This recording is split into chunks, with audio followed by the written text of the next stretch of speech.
All right. I am going to talk to you a little bit about how we set priorities each year in ARM. We do a lot of activities that supports our field campaigns, our long-term observatories, and our science data products, as well as our data services. So we need to think carefully about what we want to do each year and how we track that to make sure we reach our goals. So ARM effectively sets its priorities. I have a timeline here that kind of matches our budget cycle of when we're getting input to when we start working on our projects. So we get our input from a number of different sources. We look at our operational priorities, which might be around field campaigns, planning for upcoming field campaigns. We also look at improvements that we need to make to our facilities, such as new containers or other aspects. We get input from the community, like yourselves, the UEC, but also the ARM ASR community at the PI meeting, as well as our other constituency groups, the cloud and precipitation and aerosol groups. We also have our decadal vision, which we pull off of, and we try to work towards each year, some activities towards that each year. And we also have recommendations from our triennial review that happens every 3 to 4 years. With that information, we draft a preliminary budget, kind of look at, prioritize or rank it using a priority matrix based on urgency and impact. So for example, upcoming field campaigns are often urgent. We need to get a new instrument deployed or some procurements done. So that kind of takes precedent over some other activities. So I wanted to give a little example about the instrument, how we prioritize our activities using instruments, for example.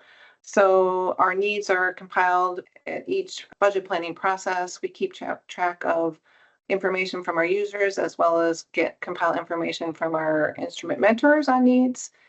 The types of requests that we get replace a failed instrument. We often are doing multi-year equipment replacements when suites of instruments are aging and need replacing. Sometimes we need to replace major parts, or we want to do some equipment evaluation and characterization if we're considering upgrading to new technology. So those are some things that we think about each year, and you can see on the table on the right, some of those activities at the top were considered critical because they were supporting upcoming field campaigns. The next set of high priority activities were helping to replace instruments across our facilities and upgrade them. And then the last ones were some things that we would have liked to do, but ended up not doing, the ones marked medium, because we wanted to get the other high and critical activities done first. So each year, all of these activities are tracked under our 6 engineering areas. This includes data services, instrument engineering, science products, and sites and facilities, aerial facility, and technical coordination.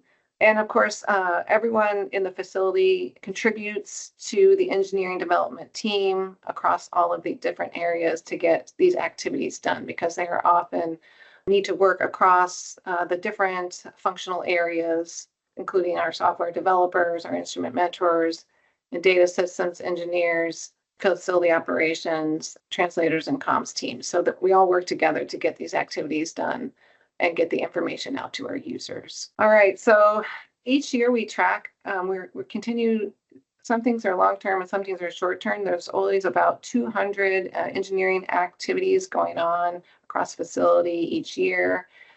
And we track that information using our engineering development workflow. And so this is essentially follows a standard engineering workflow that includes developing requirements, creating a design, having preliminary or critical design reviews, a period where we implement the activity, and we're tracking different tasks and milestones associated with activity over the year. And then we release the whatever it is, whether it's a tool, an instrument, a data product, we release it to operations and verify that it's working well before full implementation across the facility.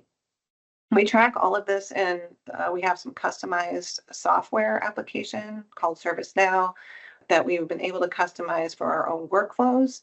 And we've implemented other kinds of workflows in there, not just engineering. We have our field campaign workflows. We have modules assigned for specific activities, such as our instruments, deploying our instruments, and value-added products development.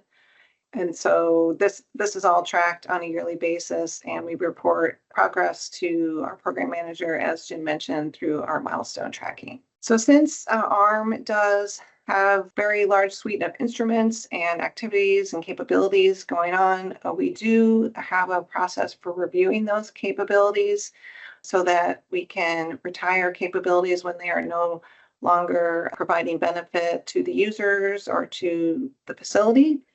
And so we do have a formalized process for looking at instruments each year or other capabilities to retire each year. So we formalize that process. This is the general workflow that we use. To do that, we identify the capabilities to review each year. This can be instruments, it can be data products, it could be observatories or software tools that are aging and may need to be retired.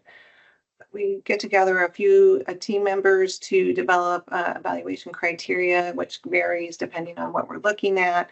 If it's an instrument, we may look at the data usage, the uptime, the number of users, scientific impact. We look at publications to see if people are using the data in publications. We also look at costs. Does it cost a lot to maintain? And do we have the right kind of products? Are we able to produce the right kind of products that our users will use from that data?